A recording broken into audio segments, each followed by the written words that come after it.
అది రాజ్యాంగానికి ఇబ్బంది కలిగించకుండా ఉంటే అభ్యంతరాన్ని అంగీకరించవచ్చు.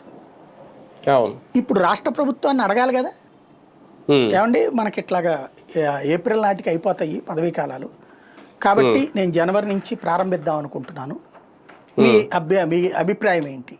ఇప్పుడు కొన్ని అభ్యంతరాలు చెప్పచ్చు. ఇదివరకు జగన్ రైజ్ చేసింది ఏంటి ఆ రోజున? కరోనా అని చెప్పేసేసి ఫస్ట్ కరోనా అని చెప్పినా సరే ఎన్నికలు నిర్వహించాడు ఆయన సర్పంచులది. అక్కడ తేడా వచ్చాక కరోనా అడ్డుపెట్టినే ఎన్నికలు ఆపేశాడు ఆయన. మళ్ళీ కరోనా సెకండ్ వేవ్ లో జగన్ కొంత దెబ్బతిన్నాడు. అప్పుడు ఆ టైంలో కావాలని చెప్పి మళ్ళీ ఎన్నికలకు ఓకే చేశారు. కరోనా ఉండగానే ఎన్నికలు జరిపారు కదా. అక్కడ స్వామి భక్తి ప్రదర్శించారనాలా, లేకపోతే ఈ స్వామి ద్వేషం ప్రదర్శించారనాలా, ఏదైనా సాగింది. ఈవిడిప్పుడు బాధ్యతగా వ్యవహరించాలి కదా.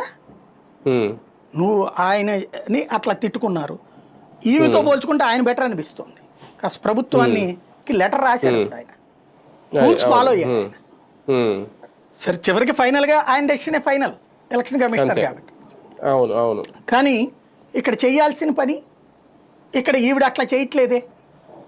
ఆ విషయంలో పోల్చుకుంటే నిమ్మగడ్డ 1000 రెట్లు బెటర్. ఈమె తప్పు చేస్తుంది. ఇప్పుడు కూడా ఏంటి, డైరెక్ట్ కలెక్టర్లకు రాసి పడేసింది. అట్లెట్లాగా నువ్వు ప్రభుత్వాన్ని అడగాలి కదా, పంచాయతీరాజ్ శాఖ లేఖ రాయాలి, ఇట్లా టైం అవుతోంది అని చెప్పేసి. పంచాయతీరాజ్ శాఖ అంటే ఇప్పుడు మంత్రిగా పవన్ కళ్యాణ్ ఉన్నారు, ఆయన వెళ్ళి చంద్రబాబుతో మాట్లాడి ఓకే కానిచ్చేసేయండి అని చెప్పాలి. లేదు జనవరిలో ఎందుకమ్మా ఫిబ్రవరిలో పెట్టండి అని చెప్పాలి.